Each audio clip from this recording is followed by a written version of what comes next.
जय Shri Krishna friends, welcome to Harimukund. आइए आज श्रीमद् भागवत पुराण के 10वें स्कंद का 48वां अध्याय शुरू करते हैं। इसमें भगवान का कुब्जा और अक्रूर जी के घर जाना, इसकी कथा बताई गई है। श्री सुखदेव जी कहते हैं, तदंतर सबके आत्मा तथा सब कुछ देखने वाले भगवान श्री कृष्ण अपने से मिलन की आकांक्षा रखकर व्याकुल हुई कुब्जा का प्रिय करने, उसे सुख देने की इच्छा से उसके घर गए। कुब्जा का घर बहुमूल्य सामग्रियों से संपन्न था। उसमें श्रृंगार रस का उद्दीपन करने वाली बहुत सी साधन सामग्री भी भरी हुई थी। मोती की झालरें और स्थान स्थान पर झंडियां भी लगी हुई थीं। चंदोवे तने हुए थे, सेंजें बिछाई हुई थीं और बैठने के लिए बहुत सुंदर सुंदर आसन लगाए हुए थे। धूप की सुगंध फैल रही थी, दीपक की शिखाएं जगमगा रही थीं। स्थान स्थान पर फूलों के हार और चंदन रखे हुए थे। भगवान को अपने घर आते देख कुब्जा तुरंत हड़बड़ाकर अपने आसन से उठ खड़ी हुई और सखियों के साथ आगे बढ़कर उसने विधि पूर्वक भगवान का स्वागत सत्कार किया। फिर श्रेष्ठ आसन आदि देकर विविध उपचारों से उनकी विधि पूर्वक पूजा की। कुब्जा ने भगवान के परम भक्त उद्धव जी की भी समुचित रीति से पूजा की, परंतु वे उसके सम्मान के लिए उसका दिया हुआ आसन छूकर धरती पर ही बैठ गए। अपने स्वामी के सामने उन्होंने आसन पर बैठना उचित न समझा। भगवान श्री कृष्ण सच्चिदानंद स्वरूप होने पर भी लोकाचार का अनुकरण करते हुए तुरंत उसकी बहुमूल्य सेज पर जा बैठे। तब कुब्जा स्नान, अंगराग, वस्त्र, आभूषण, हार, गंध, इत्र आदि तांबूल और सुधा सब आदि से अपने को खूब सजाकर लीलामयी लजीली मुस्कान तथा हाव भाव के साथ भगवान की ओर देखती हुई उनके पास आई। कुब्जा नवीन मिलन के संकोच से कुछ झिझक रही थी। तब श्याम सुंदर श्री कृष्ण ने उसे अपने पास बुला लिया और उसकी कंकण से सुशोभित कलाई पकड़कर अपने पास बैठा लिया और उसके साथ क्रीड़ा करने लगे। कुब्जा ने इस जन्म में केवल भगवान को अंगराग अर्पित किया था। उसी एक शुभ कर्म के फलस्वरूप उसे ऐसा अनुपम अवसर मिला। कुब्जा भगवान श्री कृष्ण के चरणों को अपने काम संतप्त हृदय और नेत्रों पर रखकर उनकी दिव्य सुगंध लेने लगी और इस प्रकार उसने अपने हृदय की सारी आदि व्याधि शांत कर ली। कुब्जा ने केवल अंगराग समर्पित किया था, उतने से ही उसे उन सर्वशक्तिमान भगवान की प्राप्ति हुई जो कैवल्य मोक्ष के अधीश्वर हैं और जिनकी प्राप्ति अत्यंत कठिन है। परंतु उस दुर्भगा ने उन्हें प्राप्त करके भी व्रज गोपियों की भांति सेवा न मांगकर यही मांगा, प्रियतम आप कुछ दिन यहीं रहकर मेरे साथ क्रीड़ा कीजिए, क्योंकि हे कमल नयन मुझसे आपका साथ नहीं छोड़ा जाता। भगवान श्री कृष्ण सबका मान रखने वाले और सर्वेश्वर हैं। उन्होंने अभीष्ट वर देकर उसकी पूजा स्वीकार की और फिर अपने प्यारे भक्त उद्धव जी के साथ अपने सर्व सम्मानित घर पर लौट आए। भगवान ब्रह्मा आदि समस्त ईश्वरों के भी ईश्वर हैं। उनको प्रसन्न कर लेना भी जीव के लिए बहुत ही कठिन है। जो कोई उन्हें प्रसन्न करके उनसे विषय सुख मांगता है वह निश्चय ही दुर्बुद्धि है, क्योंकि वास्तव में विषय सुख अत्यंत तुच्छ नहीं के बराबर है। तदंतर एक दिन सर्वशक्तिमान भगवान श्री कृष्ण बलराम जी और उद्धव जी के साथ अक्रूर जी की अभिलाषा पूर्ण करने और उनसे कुछ काम लेने के लिए उनके घर गए। अक्रूर जी ने दूर से ही देख लिया कि हमारे परम बंधु मनुष्य लोक शिरोमणि भगवान श्री कृष्ण और बलराम जी आदि पधार रहे हैं। वे तुरंत उठकर आगे गए तथा आनंद से भरकर उनका अभिनंदन और आलिंगन किया। अक्रूर जी ने भगवान श्री कृष्ण और बलराम जी को नमस्कार किया तथा उद्धव जी के साथ उन दोनों दोनों भाइयों ने भी उन्हें नमस्कार किया। जब सब लोग आराम से आसनों पर बैठ गए तब अक्रूर जी उन लोगों की विधिवत पूजा करने लगे। उन्होंने पहले भगवान के चरण धोकर चरणों तक सिर पर धारण किया और फिर अनेकों प्रकार की पूजा सामग्री, दिव्य वस्त्र, गंध, माला और श्रेष्ठ आभूषणों से उनका पूजन किया। सिर झुकाकर उन्हें प्रणाम किया और उनके चरणों को अपनी गोद में लेकर दबाने लगे।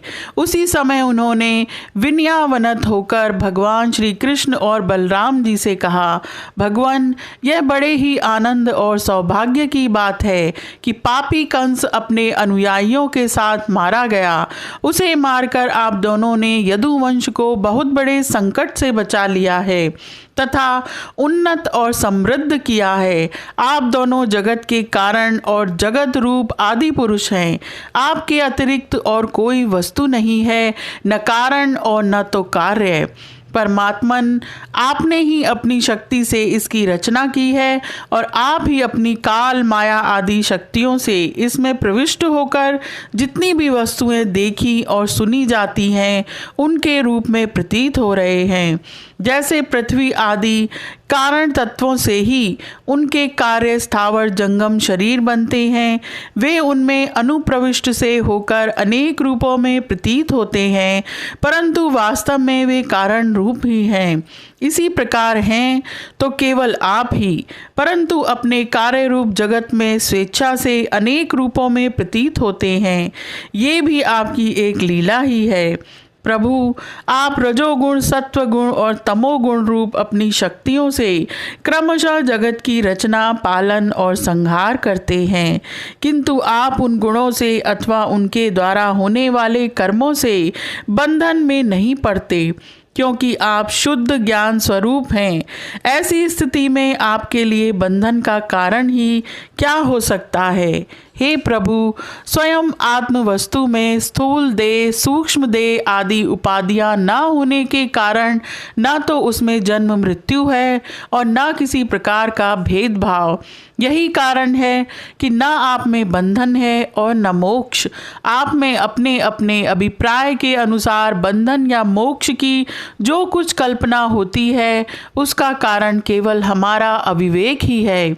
आपने जगत के कल्याण के लिए ये सनातन वेद मार्ग प्रकट किया है। जब जब इसे पाखंड पथ से चलने वाले दुष्टों के द्वारा क्षति पहुंचती है तब तब आप शुद्ध सत्व में शरीर ग्रहण करते हैं। वही आप इस समय अपने अंश श्री बलराम जी के साथ पृथ्वी का भार दूर करने के लिए यहाँ वसुदेव जी के घर अवतीर्ण हुए हैं। आप असुरों के अंश से उत्पन्न नाम मात्र के शासकों की 100 अक्षौहिणी सेना का संहार करेंगे और यदुवंश के यश का विस्तार करेंगे।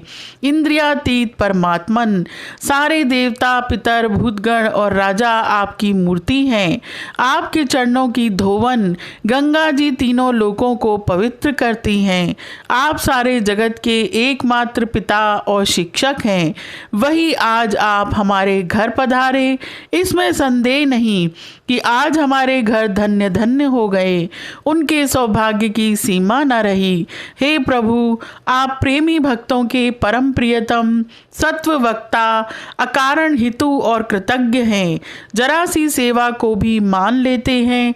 भला ऐसा कौन बुद्धिमान मनुष्य है जो आपको छोड़कर किसी दूसरे की शरण में जाएगा? आप अपना भजन करने वाले प्रेमी भक्त की समस्त अभिलाषाएं पूर्ण कर देते हैं, यहाँ तक कि जिसकी कभी क्षति और वृद्धि नहीं होती, जो एक रस है, अपने उस आत्मा का भी आप दान कर देते हैं। भक्तों के कष्ट मिटाने वाले और जन्म मृत्यु के बंधन से छुड़ाने वाले प्रभु, बड़े बड़े योगी राज और देवराज भी आपके स्वरूप को नहीं जान सकते, परंतु हमें आपका साक्षात दर्शन हो गया। ये कितने सौभाग्य की बात है। हम स्त्री, पुत्र, धन, स्वजन, गे और देह आदि के मोह की रस्सी से बंधे हुए हैं। अवश्य ही यह आपकी माया का खेल है। आप कृपा करके इस गाढ़े बंधन को शीघ्र काट दीजिए। श्री सुखदेव जी कहते हैं, इस प्रकार भक्त अक्रूर जी ने भगवान श्री कृष्ण की पूजा और स्तुति की। इसके बाद भगवान श्री कृष्ण ने मुस्कुराकर अपनी मधुर वाणी से उन्हें मानो मोहित करते हुए कहा। भगवान श्री कृष्ण ने कहा, आप हमारे गुरु, हितोपदेशक और चाचा हैं। हमारे वंश में अत्यंत प्रशंसनीय तथा हमारे सदा के हितैषी हैं। हम तो आपके बालक हैं और सदा ही आपकी रक्षा, पालन और कृपा के पात्र हैं। अपना परम कल्याण चाहने वाले मनुष्यों को आप जैसे परम पूजनीय और महाभागवत संतों की सर्वदा सेवा करनी चाहिए। आप जैसे संत देवताओं से भी बढ़कर हैं, क्योंकि देवताओं में तो स्वार्थ रहता है परंतु संतों में नहीं। केवल जल के तीर्थ, नदी सरोवर आदि ही तीर्थ नहीं हैं।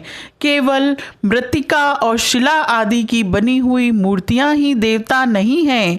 उनकी तो बहुत दिनों तक श्रद्धा से सेवा की जाए तब वे पवित्र करते हैं, परंतु संत पुरुष तो अपने दर्शन मात्र से पवित्र कर देते हैं। आप हमारे हितैषी प्रियों में सर्वश्रेष्ठ हैं, इसलिए आप पांडवों का हित करने के लिए तथा उनका कुशल मंगल जानने के लिए हस्तिनापुर जाइए। हमने ऐसा सुना है कि राजा पांडु के मर जाने पर अपनी माता कुंती के साथ युधिष्ठिर आदि पांडव बड़े दुख में पड़ गए हैं।